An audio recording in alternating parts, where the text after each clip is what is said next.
다원우주라는 것은 결코 새로운 개념이 아니지만 직접적인 관측에 의해서 확인된 것은 아닙니다.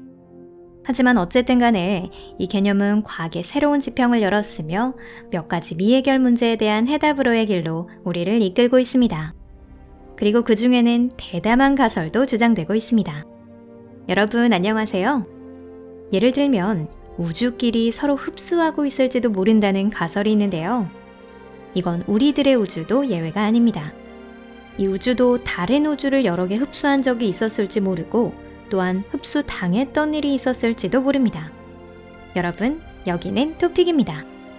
흥미가 생기셨나요? 그럼 시작하겠습니다.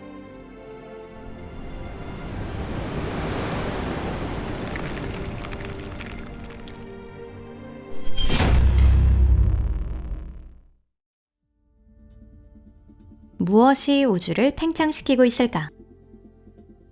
현대 우주론에서 가장 저주받은 수수께끼 중 하나로 암흑에너지 문제가 있습니다.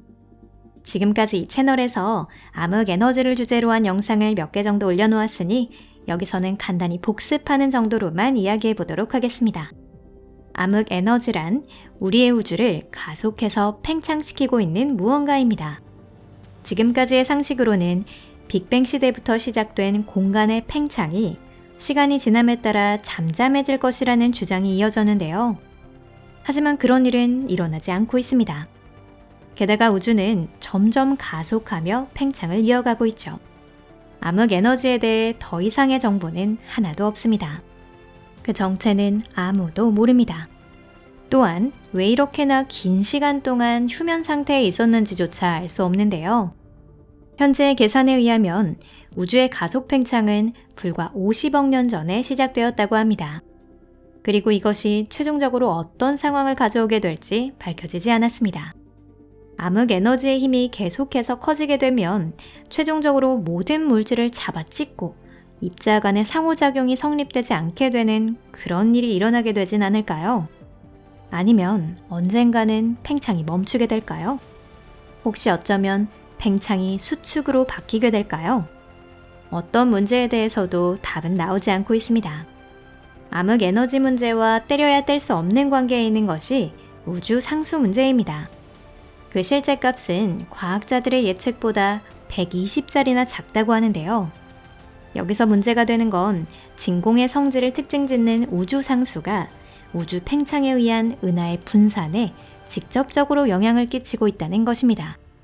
우주 상수는 아주 작기 때문에 관측할 수 있는 은하의 크기에 필적할 정도로 매우 큰 규모에서만 이 현상을 관찰할 수 있습니다. 우주 상수의 예측치와 실제 값이 너무나도 동떨어져 있기 때문에 저명한 천문 물리학자 리 스몰리는 이를 두고 이론과학 역사상 최악의 예측이라고 불렀습니다. 우리는 우주를 위한 명쾌한 수학 모델을 만들기 위해 노력하고 있지만 우주는 이에 대해 저항을 계속하며 참으로 괘씸한 행동을 하고 있습니다. 이건 우리들이 계산에 고려하지 못한 무언가가 존재한다는 것을 의미하고 있는데요. 암흑 에너지와 우주 상수의 문제에 대해 최근 발표된 2편의 논문 저자들이 아주 참신한 해결 방법을 제안하였습니다. 그 의미를 이해하기 위해서는 우주의 팽창을 외부의 힘에 의한 잡아당기기로 이해하는 것이 아니라 이어져 있지 않은 초은하단 사이에 아무것도 없는 공간이 나타나고 그것이 팽창하고 있는 것을 상상해 보는 것이 중요합니다. 우주를 잡아먹는 것들. 우주 공간에서는 무언가가 합쳐지거나 흡수되는 경우가 종종 있습니다. 사실 항성은 티끌과 가스구름이 합쳐져 형성되고 행성은 미행성 간의 충돌에 의해 형성됩니다. 또한 은하끼리도 흡수되어 합쳐지고 있습니다. 우리의 은하수 은하는 지금까지 작은 은하를 많이 먹어왔고 수십억 년 후에는 은하수 은하 자체도 안드로메다 은하에 집어삼켜져 버릴 것입니다. 과학자들이 제시한 가설은 만약 우주가 다수 존재한다고 한다면 우주끼리 서로 흡수할 가능성도 있지 않겠느냐는 생각인데요. 그것을 안에서 관측한다면 공간이 팽창해 가고 있는 것처럼 보일 것입니다. 이것이 바로 우리들이 암흑에너지의 작용이라고 생각하고 있는 것이죠. 하지만 그러기 위해서는 현 시점에서 증명할 수도 부정할 수도 없는 몇 가지 가정을 받아들여야만 합니다. 먼저, 다원 우주에 대한 몇 가지 생각이 존재합니다. 당연히 우리에게 적합한 방식은 이 다원 우주를 일종의 볼풀로 받아들여 생각하는 방법입니다. 즉, 다차원의 바다에 거품과 같은 우주가 대량으로 떠있는 이미지입니다. 그 바다에는 아무것도 없고 텅 비어있는 영역조차 없습니다. 텅 비어있는 것 자체가 공간이기 때문이죠. 이런 거품과 같은 우주는 서로 다른 물리법칙을 가지고 있을지도 모릅니다.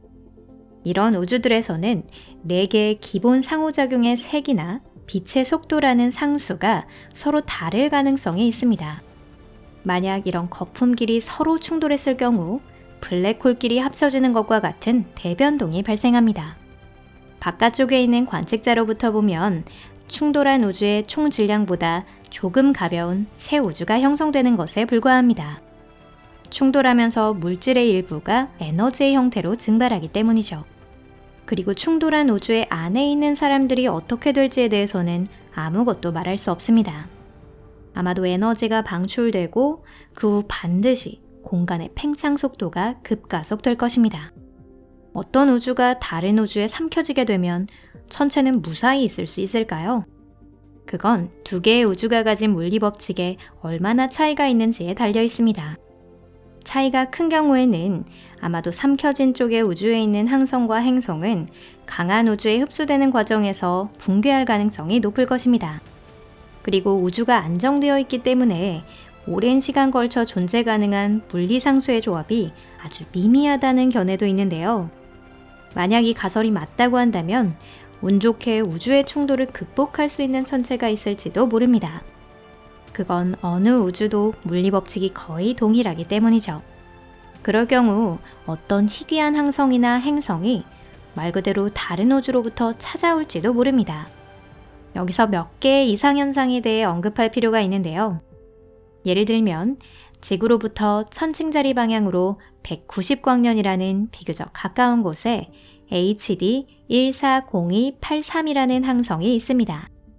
이 별은 성경에 등장하는 전설적인 장수인 인물의 이름을 따서 무두셀라 별이라고도 불립니다. 처음에 이 별의 나이는 160억 년으로 추정되었어요. 즉, 이 별은 우리의 우주보다도 나이가 많다는 말이 됩니다. 그리고 나서 이 숫자는 135억 년으로 수정되었지만 어쨌든 최초의 항성은 조금 후에 형성되기 시작했을 것으로 생각됩니다. 틀림없이 무두셀라 별은 관측할 수 있는 우주에서 타오르기 시작한 최초의 항성 중 하나라 생각할 수도 있습니다. 하지만 사실은 다른 우주로부터 온 별이라 한다면 어떨까요? 확실히 이 가설은 언뜻 보면 황당해 보이긴 하지만 때로는 지극히 색다른 예측이 과학적으로 증명되어 과학계에서 주류가 된 경우도 있습니다. 그 빅뱅 이론조차도 이전에는 그런 것 중 하나이지 않았었나요? 그리고 또 다른 근거가 될지도 모르는 것이 우주의 대규모 구조입니다. 현재의 이미지에 의하면 관측할 수 있는 우주는 은하단이 군도와 같이 바다에 아무렇게나 퍼져 있는 것이 아니고 벌집과 같은 모습을 하고 있는 쪽이라고 합니다. 대부분의 은하단은 모여서 필라멘트나 월이라고 하는 거대한 구조를 형성하며 그 사이에 보이드라는 공동이 존재합니다. 이 구조들이 구체적으로 어떻게 생겨난 것인지는 알 수 없고 암흑물질과 암흑에너지가 어떤 형태로든 관여되어 있다고 추측해 볼 수밖에 없습니다. 만약 사실은 우리 우주에 다른 우주가 작용함으로써 어떤 대변동이 발생했고 그 결과로 이런 구조가 형성되었다고 한다면 어떨까요? 그리고 우주에 먹고 먹히는 컨셉은 암흑에너지 문제 자체를 화려하게 회피할 수 있는 점에서도 이점이 있다고 말할 수 있을 겁니다. 우주를 과거 50억 년에 걸쳐 팽창되고 있는 수수께끼의 무언가로 그 정체에 머리 아파할 필요 없이 충분히 자연스러운 과정이라고 생각하는 것도 가능합니다. 어쩌면 우리들은 지금 관측할 수 있는 우주에 다른 우주가 접근해서 집어삼켜져 가는 중일지도 모릅니다. 만약 은하끼리 합쳐지는 과정이 수백만 년이나 걸린다고 한다면 우주끼리 합쳐지는 건 그보다도 아득히 긴 과정일지도 모릅니다. 그렇다면 언젠가 그 과정은 끝나고 끊임없는 우주의 팽창도 끝을 맞이할 것입니다. 그렇다고는 하지만 이렇게 재밌는 가설이 확고한 과학적 사실이 되기 위해서는 가지바퀴를 건너야만 합니다. 적어도 다른 우주가 존재한다는 결정적인 증거가 아직 발견되지 않고 있습니다. 어쩌면 실제라고 말할 수 있는 것이 아무것도 없을지도 모르죠. 혹시 천문학에서 가장 어려운 문제를 해결하기 위한 힌트가 전혀 다른 분야에 숨겨져 있을지 모르고 있는 것이 아닐까요? 이 문제를 해결하기 위해서는 더 많은 연구가 필요합니다. 과학이라는 건 역시 예측 불가능이네요. 답이 발견되는 것은 내일일지도 모르고 한 달 후가 될지도 모릅니다. 만약 답이 밝혀졌을 때는 이 채널에서 반드시 여러분께 전달해 드릴 테니 안심하고 기다려주세요. 이 영상을 재미있게 보신 분들은 좋아요 버튼을 눌러주시고 SNS에 공유해 주시기를 바랍니다.